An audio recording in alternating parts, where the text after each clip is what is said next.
যেকোনো বাচ্চা রিলেটেড কিছুতেই আমার এখন খুব কষ্ট লাগে, মনে হয় কি নিজের সাথে হচ্ছে। আমি আমার বাচ্চার জন্য সবই করতে পারবো। ও বাবা হিসাবে আমি বলবো 10-এ 9। মাতৃত্ব আমাকে বদলে দিয়েছে খুব ভালো দিক থেকে, আবার ইমোশনালি অনেক ভালনারেবলও করে দিয়েছে। কারণ আমি বাচ্চা রিলেটেড, সেটা আমার বাচ্চা হোক, অন্য কোনো বাচ্চা হোক, কোনো নিউজের বাচ্চা হোক, যেকোনো বাচ্চা রিলেটেড কিছুতেই আমার এখন খুব কষ্ট লাগে, মনে হয় কি নিজের সাথে হচ্ছে।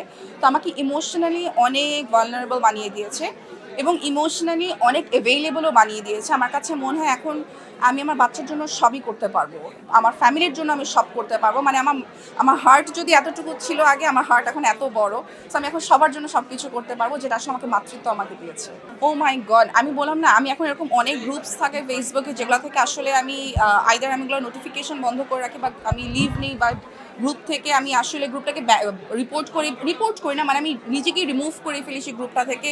এই টাইপের জিনিসপত্র নেওয়া, হিউম্যানের সাথে ক্রুয়েলিটি, অ্যানিমেলদের সাথে ক্রুয়েলিটি, মানে এটা আসলে this is not my cup of tea. আমি এগুলো দেখতেই পারি না, নিতেই পারি না। আমার কাছে এগুলো মনে হয় যে মানে কোনো একটা মানুষও এগুলো করাটা খুবই জঘন্য একটা জিনিস। মানে মানে এটা নিয়ে কথা বলতো আমার খুবই কেমন জানি লাগছে। মানে এটা হওয়াটাই কখনো উচিত না, কখনোই উচিত না। ও বাবা হিসাবে আমি বলবো 10-এ 9। 10-এ 9, 10-এ 10 না। কারণ হচ্ছে যে ও খুব কিছু করার চেষ্টা করে। কাজের প্রতিবন্ধকতার কারণে দেখা যায় যে কিছু কিছু সময় কিছু কিছু জিনিস থেকে মিস আউট হয়ে যায়।